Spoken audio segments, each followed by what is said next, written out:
السلام علیکم ورحمۃ اللہ وبرکاتہ نحمده ونصلی علی رسولہ الکریم اما بعد۔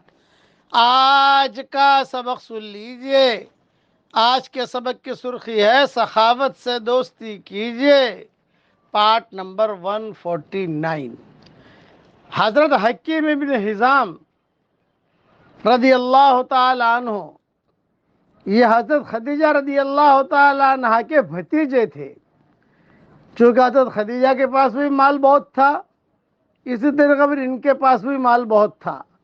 حکیم ابن حزام کی خصوصیت یہ ہے، جو آدم علیہ السلام کے زمانے سے لے کر اب تک کسی کے پاس بھی وہ خصوصیت آئی نہیں ہے، علماء نے لکھا ہے، اور وہ یہ کہ وہ کعبے میں پیدا ہوئے ہیں۔ حضرت حکیم ابن حزام، ان کی والدہ اور کچھ عورتیں خواتین کعبے کے اندر گئی کچھ دیکھنے کے لیے، وہیں پر جو ہے درد ذیل اٹھا، وہیں پر پردہ کیا گیا، اور کعبے میں یہ جو ہے پیدا ہوا ہے کہ ابن حزام۔ کپڑے وغیرہ ناپاک ہوئے، گندے ہوئے، زمزم کے پانی سے جو ہے انہیں دھویا گیا۔ بہت مالدار تھے، زمانے جاہلیت میں بہت خرچ کرتے تھے۔ فتح مکہ کے موقع پر یہ مسلمان ہوئے۔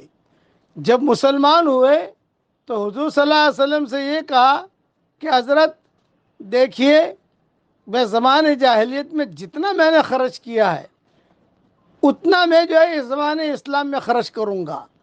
چنانچہ انہوں نے حساب لگایا، ہزاروں غلام، ہزاروں اونٹ، بکریاں، جتنی زمانے جاہلیت میں خرچ کی تھی انہوں نے اسلام میں انہوں نے خرچ کی۔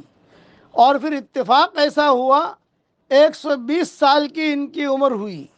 60 سال شرک کی حالت میں گزارے اور 60 سال اسلام کی حالت میں گزارے۔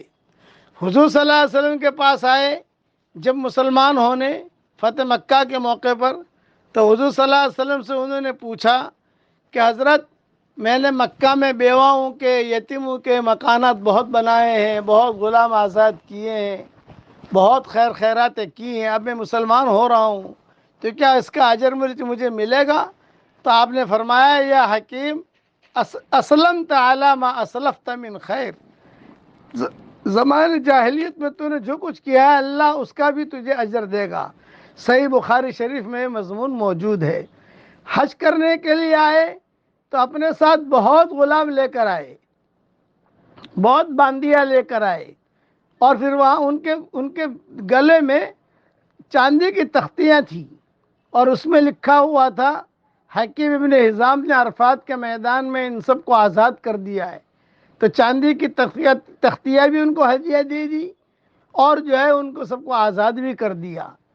اور حضرت ابوبکر کے زمانے میں جو ہے بہت ہی مال آیا تو ان کا بھی حصہ نکلتا تھا، حکیم ابن حزام نے نہیں لیا۔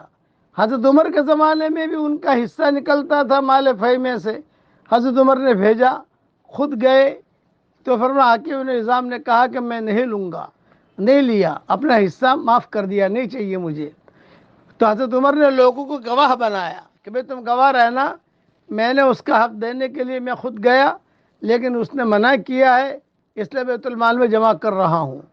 بہت ہی دینداری والی زندگی، ان کا خاص کام تھا خیرات کرنا، صدقہ کرنا، یہ ان کی خاص عادت تھی، اور بہت خرچ کرتے تھے۔ چونکہ حضرت خدیجہ رضی اللہ تعالیٰ عنہ کے یہ خاص بھتیجے تھے، تو حضور صلی اللہ علیہ وسلم کی نگاہ بھی ان پر تھی، لیکن حالات کا اتار چڑھاؤ ہوتا ہے۔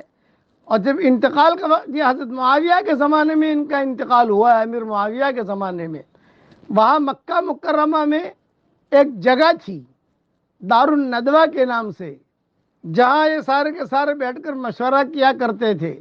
یہ حکیم ابن حزام ہی کی جگہ تھی، انہی کی تحویل میں تھی۔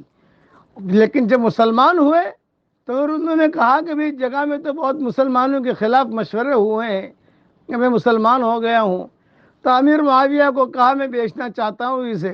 کتنے میں؟ کہ 1,00,000 درہم میں۔ امیر معاویہ نے 1,00,000 درہم دے دیے ان کو، انہوں نے 1,00,000 درہم لے لیے، اور پھر سارے کے سارے اسی جگہ پر صدقہ کر دیا۔ تو عبداللہ ابن زبیر نے کہا کہ آپ نے اینٹک چیز بیچی ہے، اینٹک چیز، بھئی یہ دارالندوہ تو ایسی چیز تھی کہ جہاں مشرکین بیٹھ کے مشورہ کرتے تھے اسلام کے خلاف. تو ان سے کہا حکیم ابن حزام سے کہ آپ نے اتنی قیمتی چیز اتنے سستے میں دے دی. یہ فرمایا کوئی بھی چیز قیمتی نہیں ہے، تقوی قیمتی ہے. بس یہ حکیم ابن حزام نے جواب دیا. انتقال کا وقت قریب آیا تو ایک جملہ ان کی زبان پر تھا، کلمہ تھا اور ایک جملہ تھا، اے اللہ ہمیشہ میں تجھ سے ڈرتا رہا لیکن اب میں تجھ سے بہت امید رکھتا ہوں. میں تجھ سے ڈرتا رہا زندگی بھر، اب میں تجھ سے امید رکھتا ہوں. اور کلمہ پڑھتے پڑھتے دنیا سے رخصت ہوئے. بہت مال خرچ کیا، بہت مال خرچ کیا، کبھی بھی اپنے پاس رکھا نہیں. اور بلکہ جو ان کا حق بنتا تھا دور فاروقی میں، دور ابو بکر میں، صدیقی میں، دور عثمانی میں مال تو بہت آیا نا، تو ان کا بھی حق بنتا تھا. کسی سے مال نہیں لیا. بولے نہیں، میرا حصہ جو ہے بیت المال میں داخل کر دو. سخاوت سے دوستی کیجئے، سخاوت سے دوستی کیجئے. کعبے میں پیدا ہونے والے یہ واحد صحابی ہیں. حضرت علی کے متعلق بھی آتا ہے کہ کعبے میں پیدا ہوئے تھے، لیکن یہ روایتیں ٹھیک نہیں ہیں. یہ حضرات شیعہ روایتوں کو بہت بیان کرتے ہیں لیکن اس کی کوئی اصل نہیں ہے. ان کے پیدا ہونے پر علماء کا اتفاق ہے. اب پڑھیے میرے ساتھ، سبحان اللہ و بحمدہ، سبحان اللہ.